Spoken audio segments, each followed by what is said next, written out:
Price the lord brothers and sisters. ಕರ್ತನಾದ ಯೇಸು ಕ್ರಿಸ್ತನ ನಾಮದಲ್ಲಿ ನಿಮ್ಮೆಲ್ಲರನ್ನು ವಂದಿಸುವನಾಗಿದ್ದೇನೆ. ನಾವೀಗ ಗಮನಿಸುವಂತದ್ದು ಸೀಕ್ರೆಟ್ ರಾಪ್ಚರ್, ಅಂದ್ರೆ ರಹಸ್ಯ ಬರೋಣ ಎಂಬ ಉಪದೇಶವು ಒಂದು ಸುಳ್ಳಾದ ಬೋಧನೆಯಾಗಿದೆ ಎಂಬುದರಲ್ಲಿ 7ನೇ ಭಾಗದಲ್ಲಿದ್ದೇವೆ. ಕಳೆದ 6ನೇ ಭಾಗದಲ್ಲಿ ನಾವು ಗಮನಿಸಿ ತಿಳಿದುಕೊಂಡಂತದ್ದು ಇಸ್ರಾಯೇಲ್ ಜನರೊಂದಿಗೆ ಒಡಂಬಡಿಕೆಯನ್ನು ಮಾಡಿಕೊಳ್ಳುವಂತದ್ದು ನಮ್ಮ ಕರ್ತನಾದ ಯೇಸು ಕ್ರಿಸ್ತನು ಎಂಬುದಾಗಿ ಗಮನಿಸಿ ತಿಳಿದುಕೊಂಡೆವು. ಈ 7ನೇ ಭಾಗದಲ್ಲಿ ನಾವು ಗಮನಿಸಿ ತಿಳಿದುಕೊಳ್ಳುವಂತದ್ದು ಯೆರೂಸಲೇಮಲ್ಲಿ 3ನೇ ದೇವಾಲಯ ಕಟ್ಟಲ್ಪಡುತ್ತದೆಯೇ ಎಂಬುದಾಗಿ ಗಮನಿಸೋಣ. ಯಾಕಂದರೆ ಇಂದಿನ ದಿನಗಳಲ್ಲಿ ಅನೇಕ ಬೋಧಕರು ಅಥವಾ ಉಪದೇಶಕರು ಹೇಳುವಂತದ್ದು ಇಸ್ರಾಯೇಲ್ ದೇಶದಲ್ಲಿ 3ನೇ ದೇವಾಲಯ ಕಟ್ಟಲ್ಪಡುತ್ತದೆ ಎಂಬುದಾಗಿ ಹೇಳುವವರಾಗಿದ್ದಾರೆ. ಆದರೆ ಸತ್ಯವೇದದಲ್ಲಿ ಎಲ್ಲಾದರೂ 3ನೇ ದೇವಾಲಯ ಶಾರೀರಿಕವಾಗಿ ಅಂದ್ರೆ ಇಸ್ರಾಯೇಲ್ ದೇಶದಲ್ಲಿ ಕಟ್ಟಲ್ಪಡುತ್ತದೆ ಎಂಬುದಕ್ಕೆ ಪ್ರವಾದನೆ ವಾಕ್ಯಗಳು ಎಲ್ಲಾದ್ರೂ ಇದೆಯಾ ಅಥವಾ ಕಟ್ಟಲ್ಪಡುತ್ತದೆ ಎಂಬುದಾಗಿ ಎಲ್ಲಾದ್ರೂ ಸತ್ಯವೇದದಲ್ಲಿ ಬರೆಯಲ್ಪಟ್ಟಿದೆಯಾ ಎಂಬುದಾಗಿ ವಾಕ್ಯವನ್ನು ಗಮನಿಸೋಣ ಬ್ರದರ್ ಸಿಸ್ಟರ್ಸ್.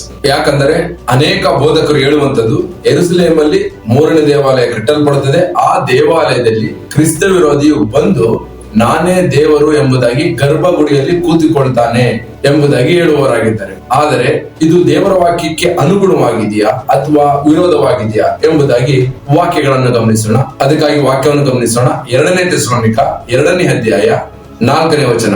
ಯಾವುದು ದೇವರೆನಿಸಿಕೊಳ್ಳುತ್ತದೋ, ಯಾವುದು ಪೂಜೆ ಹೊಂದುತ್ತದೋ ಅದನ್ನೆಲ್ಲ ನಾಶನಕ್ಕೆ ಅಧೀನನಾದ ಆ ಪುರುಷನು ಎದುರಿಸಿ ಅದಕ್ಕಿಂತ ಮೇಲಾಗಿ ತನ್ನನ್ನು ತಾನೇ ಹೆಚ್ಚಿಸಿಕೊಂಡು ತಾನು ದೇವರೆಂದು ಹೇಳಿಕೊಂಡು ದೇವರ ಗರ್ಭಗುಡಿಯಲ್ಲೇ ಕೂತುಕೊಳ್ಳುತ್ತಾನೆ.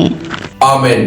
ಈ ವಾಕ್ಯದಲ್ಲಿ ಬರೆಯಲ್ಪಟ್ಟಿರುವಂತದ್ದು ತಾನು ದೇವರೆಂದು ಹೇಳಿಕೊಂಡು ದೇವರ ಗರ್ಭಗುಡಿಯಲ್ಲೇ ಕೂತುಕೊಳ್ಳುವನು ಎಂಬುದಾಗಿ ಬರೆಯಲ್ಪಟ್ಟಿದೆ. ಈ ವಚನವನ್ನು ತೋರಿಸಿ ಅನೇಕ ಬೋಧಕರು ಹೇಳುವಂತದ್ದು ನೋಡಿ, ಯೆರೂಸಲೇಮಲ್ಲಿ 3ನೇ ದೇವಾಲಯ ಕಟ್ಟಲ್ಪಡುತ್ತದೆ, ಆ ದೇವಾಲಯದಲ್ಲಿ ಕ್ರಿಸ್ತ ವಿರೋಧಿಯು ಬಂದು ನಾನೇ ದೇವರು ಎಂಬುದಾಗಿ ಗರ್ಭಗುಡಿಯಲ್ಲಿ ಕೂತುಕೊಳ್ಳುತ್ತಾನೆ ಎಂಬುದಾಗಿ ಹೇಳುವವರಾಗಿದ್ದಾರೆ. ಆದರೆ ಇದು ನಿಜವಾಗಿ ಯೆರೂಸಲೇಮಲ್ಲಿ 3ನೇ ದೇವಾಲಯ ಕಟ್ಟಲ್ಪಡುತ್ತದೆಯೇ, ಆ ದೇವಾಲಯದಲ್ಲಿ ಕ್ರಿಸ್ತ ವಿರೋಧಿ ಕೂತುಕೊಳ್ಳುತ್ತಾನೆಯೇ ಎಂಬುದಾಗಿ ಸತ್ಯವೇದ ವಾಕ್ಯವನ್ನು ಗಮನಿಸೋಣ. ಯಾಕಂದ್ರೆ ಸತ್ಯವೇದದಲ್ಲಿ ನಾವು ಗಮನಿಸುವಂತದ್ದು ಯೇಸು ಕ್ರಿಸ್ತರು ಬಂದು ದೇವಾಲಯವನ್ನು ಕಟ್ಟುತ್ತಾರೆ, ಆ ದೇವಾಲಯವು ದೇಹವೆಂಬ ದೇವಾಲಯವಾಗಿರುತ್ತದೆ ಹೊರತು ಅದು ಕಟ್ಟಡದ ದೇವಾಲಯ ಅಲ್ಲ ಎಂಬುದನ್ನು ಸ್ಪಷ್ಟವಾಗಿ ತಿಳಿದಿರಬೇಕು. ಇದು ಎಲ್ಲಿ ಬರೆಯಲ್ಪಟ್ಟಿದೆ ಎಂಬುದಕ್ಕೆ ವಾಕ್ಯವನ್ನು ಗಮನಿಸೋಣ. ಜಕರ್ಯ 6ನೇ ಅಧ್ಯಾಯ ವಚನ 12ರಿಂದ 13. ಅವನಿಗೆ ಹೀಗೆ ಹೇಳು, ಸೇನಾಧೀಶ್ವರನಾದ ಯೆಹೋವನು ಇಂತೆನ್ನುತ್ತಾನೆ, ಇಗೋ, ಮೊಳಕೆ ಎಂಬ ಪುರುಷನು ಅವನು ಇದ್ದಲ್ಲಿಯೇ ವೃದ್ಧಿಯಾಗಿ ಯೆಹೋವನ ಆಲಯವನ್ನು ಕಟ್ಟಿಸುವನು. ಹೌದು, ಅವನೇ ಯೆಹೋವನ ಆಲಯವನ್ನು ಕಟ್ಟಿಸಿ ರಾಜ ವೈಭವಗಳನ್ನು ತಾಳಿ ತನ್ನ ಸಿಂಹಾಸನದಲ್ಲಿ ಆಸೀನನಾಗಿ ಆಳುವನು ಮತ್ತು ಯಾಜಕನು ತನ್ನ ಸಿಂಹಾಸನದಲ್ಲಿ ಕೂರುವನು. ಅವರಿಬ್ಬರು ಸಮ್ಮತಿ ಸಮಾಧಾನಗಳಿಂದಿರುವವರು. ಆಮೇನ್. ಆಮೇನ್. 12ನೇ ವಚನ ಗಮನಿಸುವಂತದ್ದು ಮೊಳಕೆ ಎಂಬ ಪುರುಷನು ಅವನು ಇದ್ದಲ್ಲಿಯೇ ವೃದ್ಧಿಯಾಗಿ ಯೆಹೋವನ ಆಲಯವನ್ನು ಕಟ್ಟಿಸುವನು ಎಂಬುದಾಗಿ ಬರೆಯಲ್ಪಟ್ಟಿದೆ. ಮತ್ತು 13ನೇ ವಚನದಲ್ಲಿ ಹೌದು, ಅವನೇ ಯೆಹೋವನ ಆಲಯವನ್ನು ಕಟ್ಟಿಸಿ ಎಂಬುದಾಗಿ ಬರೆಯಲ್ಪಟ್ಟಿದೆ. ಅಂದ್ರೆ ಮೊಳಕೆ ಎಂಬ ಪುರುಷನು ಅಂದ್ರೆ ಯೇಸು ಕ್ರಿಸ್ತನು, ಆ ಯೇಸು ಕ್ರಿಸ್ತನು ದೇವಾಲಯವನ್ನು ಕಟ್ಟಿಸುತ್ತಾನೆ ಎಂಬುದಾಗಿ ಈ ವಾಕ್ಯದಲ್ಲಿ ಬರೆಯಲ್ಪಟ್ಟಿದೆ. ಸೊ ಇದನ್ನು ನಾವು ಕಿಂಗ್ ಜೇಮ್ಸ್ ಅಲ್ಲಿ ನೋಡೋದಾದ್ರೆ ದೇವಾಲಯವನ್ನು ಅವನೇ ಕಟ್ಟುತ್ತಾನೆ ಎಂಬುದಾಗಿ ಬರೆಯಲ್ಪಟ್ಟಿದೆ ಬ್ರದರ್ ಸಿಸ್ಟರ್ಸ್. ಸೊ ಯೇಸು ಕ್ರಿಸ್ತರು ಈ ಭೂಲೋಕದಲ್ಲಿ ಬಂದಾಗ ದೇವಾಲಯವನ್ನು ಕಟ್ಟಿದರ, ಅದಕ್ಕೆ ವಾಕ್ಯಗಳು ಎಲ್ಲಾದ್ರೂ ಬರೆಯಲ್ಪಟ್ಟಿದ್ಯಾ? ವಾಕ್ಯವನ್ನು ಗಮನಿಸೋಣ. ಯೋಹಾನ 2ನೇ ಅಧ್ಯಾಯ ವಚನ 19ರಿಂದ 21. ಯೇಸು ಈ ದೇವಾಲಯವನ್ನು ಕೆಡವಿರಿ, ನಾನು 3 ದಿನದಲ್ಲಿ ಅದನ್ನು ಎಬ್ಬಿಸುವೆನು ಅಂದನು. ಅದಕ್ಕೆ ಯೆಹೂದ್ಯರು, ಈ ದೇವಾಲಯವನ್ನು ಕಟ್ಟುವುದಕ್ಕೆ 46 ವರುಷ ಹಿಡಿಯಿತು, ನೀನು 3 ದಿನದಲ್ಲಿ ಅದನ್ನು ಎಬ್ಬಿಸುವೆಯೋ ಅಂದರು. ಆದರೆ ಆತನು ತನ್ನ ದೇಹವೆಂಬ ದೇವಾಲಯದ ವಿಷಯವಾಗಿ ಆ ಮಾತನ್ನು ಹೇಳಿದನು.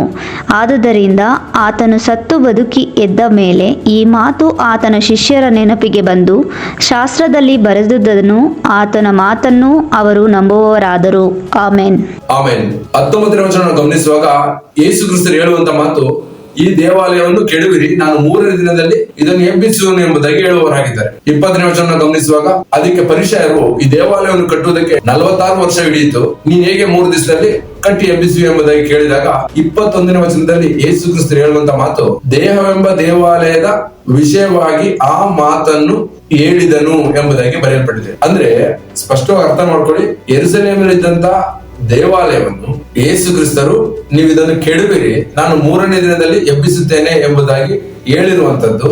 ಮೊದಲು ನೀವು ಈ ಕಟ್ಟಡ ದೇವಾಲಯವನ್ನು ಕೆಡವಿರಿ, ನಾನು ದೇಹವೆಂಬ ದೇವಾಲಯವನ್ನು ಎಬ್ಬಿಸುತ್ತೇನೆ ಎಂಬುದಾಗಿ ಅಲ್ಲಿ ಪದ ಬಳಕೆ ಮಾಡಿದ್ದಾರೆ. ಅಂದ್ರೆ ಯೇಸು ಕ್ರಿಸ್ತರು ದೇವಾಲಯವನ್ನು ಕಟ್ಟಿದ್ದಾರೆ, ಅದೇ ದೇಹವೆಂಬ ದೇವಾಲಯ.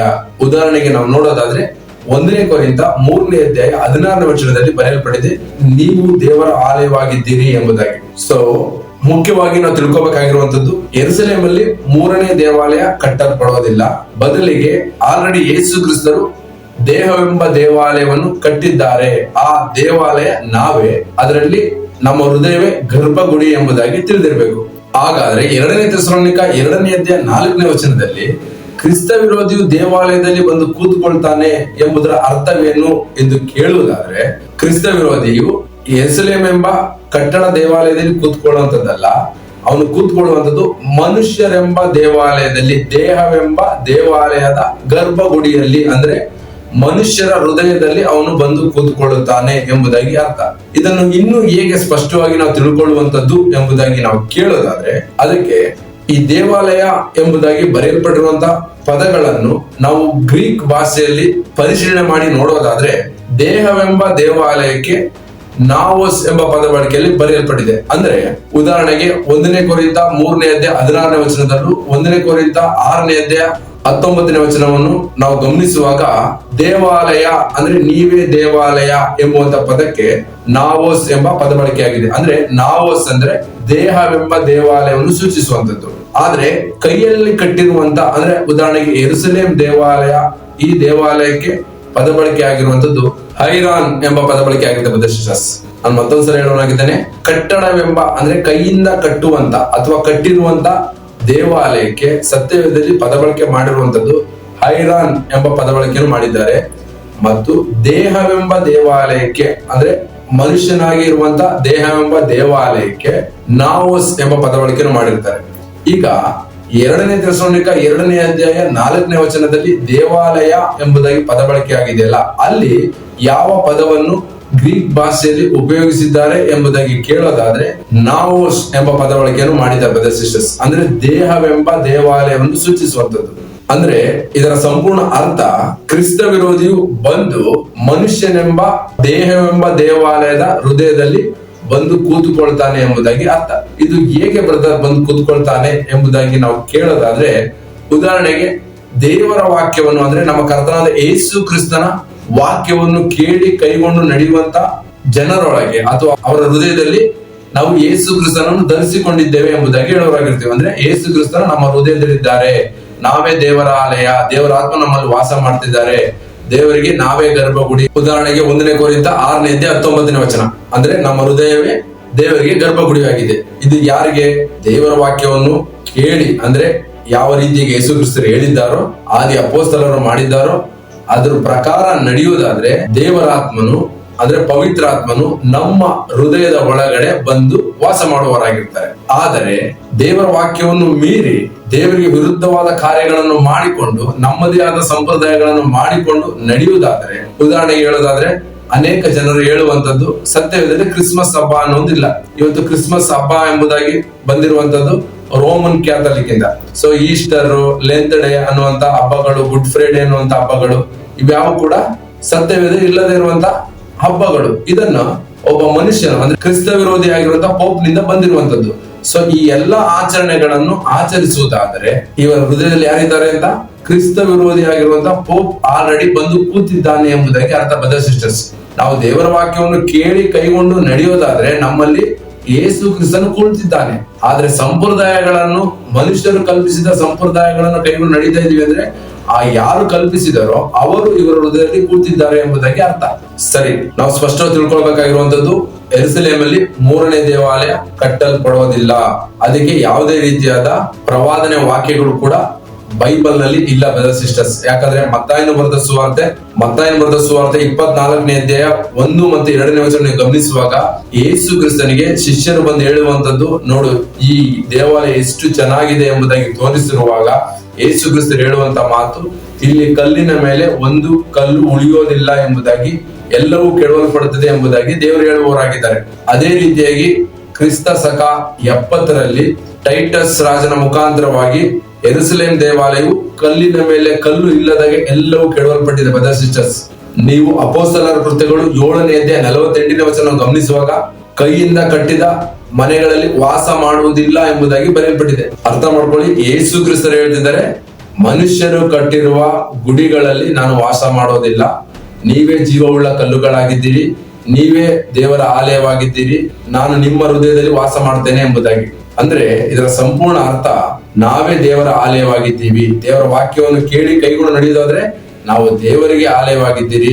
ದೇವರ ವಾಕ್ಯವನ್ನು ಕೇಳಿ ದೇವರ ವಾಕ್ಯವನ್ನು ಮೀರಿ ನಾವು ಸಂಪ್ರದಾಯಗಳನ್ನು ಹಿಂಬಾಲಿಸುವುದಾದರೆ ನಾವು ಕ್ರಿಸ್ತ ವಿರೋಧಿಗೆ ಆಲಯವಾಗಿರ್ತೀವಿ ಎಂಬುದನ್ನು ಸ್ಪಷ್ಟವಾಗಿ ತಿಳಿದುಕೊಂಡು ದೇವರ ವಾಕ್ಯವನ್ನು ಕೈಗೊಂಡು ನಡೆಯುವವರಾಗಿರ್ಬೇಕೆ ಹೊರತು ದೇವರ ವಾಕ್ಯವನ್ನು ಮೀರುವವರಾಗಿರುವ ಬ್ರದರ್ ಸಿಸ್ಟರ್ಸ್. ಇನ್ನೊಂದು ನಾವು ಸ್ಪಷ್ಟ ತಿಳ್ಕೊಬೇಕಾದ ಬ್ರದರ್ ಸಿಸ್ಟರ್ಸ್, 3000 ವರ್ಷ ದೇವಾಲಯ ಇಲ್ಲದೇನೆ ಅನೇಕ ಪರಿಶುದ್ಧರಾಗಿ ಜೀವಿಸಿದ್ದಾರೆ ಬ್ರದರ್ ಸಿಸ್ಟರ್ಸ್. ಉದಾಹರಣೆಗೆ ಹೇಳೋದಾದ್ರೆ ನೋಹ, ಹೇನೋಕು, ಮೆತುಸಲ, ಲೇಮೆಕ್, ಸೇತನು, ಅಬ್ರಾಮ್, ಈಸಾಕ್, ಯಾಕೋಬು, ದಾವಿದ್ ಇವರೆಲ್ಲರೂ ಕೂಡ ದೇವಾಲಯ ಇಲ್ಲದೇನೆ ದೇವರ ವಾಕ್ಯಕ್ಕೆ ವಿಧೇಯರಾಗಿ ಪರಿಶುದ್ಧರಾಗಿ ಜೀವಿಸಿರುವುದನ್ನು ಸತ್ಯವಿದೆ ನಾವು ಗಮನಿಸಬಹುದು. ಉದಾಹರಣೆಗೆ ಮೋಸೆನೂ ಕೂಡ ಅಲ್ಲಲ್ಲಿ ಡೇರೆಗಳನ್ನು ಹಾಕಿಕೊಂಡು ದೇವರ ಭಯ ಭಕ್ತಿಯಿಂದ ಜೀವಿಸುವವರಾಗಿದ್ರು. ಅದಾದ ನಂತರ ದಾವಿದನ ನಂತರ ನಾವು ಗಮನಿಸೋದಾದ್ರೆ ಬರೀ 900 ವರ್ಷ ಮಾತ್ರ ದೇವಾಲಯ ಇತ್ತು. ಆ 900 ವರ್ಷದ ನಂತರನೂ ಕೂಡ ಆ ದೇವಾಲಯ ಕೆಡವಲ್ಪಟ್ಟಿದೆ ಎಂಬುದಾಗಿ ಈಗಲೂ ಸಹ ನಮ್ಗೆ ಸತ್ಯವೇದದಲ್ಲಿ ಉಲ್ಲೇಖ ಇದೆ, ಇತಿಹಾಸದಲ್ಲೂ ಕೂಡ ಉಲ್ಲೇಖ ಇದೆ ಬ್ರದರ್ ಸಿಸ್ಟರ್ಸ್. ಮತ್ತೆ ದೇವಾಲಯ ಕಟ್ಟಲ್ಪಡುತ್ತದೆ ಎಂಬುವಂಥದ್ದು ಒಂದು ಸುಳ್ಳಾದ ಬೋಧನೆ. ಅಂದ್ರೆ ಯೆರೂಸಲೇಮಲ್ಲಿ ಇನ್ನು ಮುಂದೆ 3ನೇ ದೇವಾಲಯ ಕಟ್ಟಲ್ಪಡೋದಿಲ್ಲ, ಆಲ್ರೆಡಿ ನಾವು ದೇವಾಲಯವಾಗಿ ಇದ್ದೇವೆ ಎಂಬುದನ್ನು ಸ್ಪಷ್ಟವಾಗಿ ಸತ್ಯವೇದ ನಮಗೆ ತಿಳಿಸುವಂತದ್ದಾಗಿದೆ. ಸರಿ, ಇಲ್ಲಿವರೆಗೂ ನಾವು ಗಮನಿಸಿ ತಿಳಿದುಕೊಂಡಂತದ್ದು, ಕ್ರಿಸ್ತ ವಿರೋಧಿಯು ಕಟ್ಟಡವೆಂಬ ದೇವಾಲಯದ ಗರ್ಭಗುಡಿಯಲ್ಲಿ ಕೂತುಕೊಳ್ಳೋದಿಲ್ಲ. ಯಾಕಂದ್ರೆ ಯೆರೂಸಲೇಮಲ್ಲಿ 3ನೇ ದೇವಾಲಯ ಕಟ್ಟಲ್ಪಡೋದಿಲ್ಲ ಮತ್ತು ಯೇಸು ಕ್ರಿಸ್ತರು ನಮ್ಮನ್ನೇ ದೇವಾಲಯವಾಗಿ ಮಾರ್ಪಡಿಸಿದ್ದಾರೆ. ನಾವು ದೇವರ ವಾಕ್ಯಕ್ಕೆ ವಿಧೇಯರಾಗಿ ದೇವರ ವಾಕ್ಯವನ್ನು ಕೇಳಿ ಅದರ ಪ್ರಕಾರ ಜೀವಿಸುವುದಾದ್ರೆ ನಾವು ನಮ್ಮ ದೇವರಿಗೆ ಅಂದ್ರೆ ಕರ್ತನಾದ ಯೇಸು ಕ್ರಿಸ್ತನಿಗೆ ದೇವಾಲಯವಾಗಿರುತ್ತೇವೆ.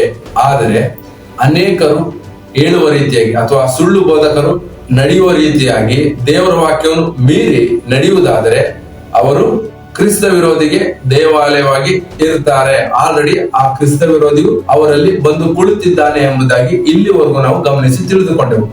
ಮುಂದೆ ಬರುವಂತ 8ನೇ ಭಾಗದಲ್ಲಿ ನಾವು ಗಮನಿಸುವಂತದ್ದು, ಕ್ರಿಸ್ತ ವಿರೋಧಿಯು ಯೆರೂಸಲೇಮಿನಲ್ಲಿ ಬಲಿಯನ್ನು ಕಾಣಿಕೆಯನ್ನು ನಿಲ್ಲಿಸುತ್ತಾನೆಯೇ ಎಂಬುದಾಗಿ ಗಮನಿಸೋಣ. ಈ ಭಾಗದ ಬಗ್ಗೆ ನಿಮ್ಗೆ ಏನಾದ್ರೂ ಸಂಶಯ ಇರುವುದಾದ್ರೆ ಸ್ಕ್ರೀನ್ ಮೇಲೆ ಬರುವಂತ ನಂಬರ್ಗೆ ಕರೆ ಮಾಡಿ ತಿಳಿಸಬಹುದು ಅಥವಾ ವಾಟ್ಸ್ಆಪ್ ಮುಖಾಂತರ ಸಂದೇಶವನ್ನು ಕಳುಹಿಸಬಹುದು. ಇದುವರೆಗೂ ವಾಕ್ಯದ ಅರ್ಥಗಳನ್ನು ತಿಳಿಸಿಕೊಡ್ತಾ ಬರ್ತಾ ಇರುವಂತ ನಮ್ಮ ಕರ್ತನಾದ ಯೇಸು ಕ್ರಿಸ್ತನಿಗೆ ಸ್ತುತಿ, ಘನತೆ, ಗೌರವಗಳು ಆತನೊಬ್ಬನಿಗೆ ಸಲ್ಲಲಿ. ಆಮೇನ್.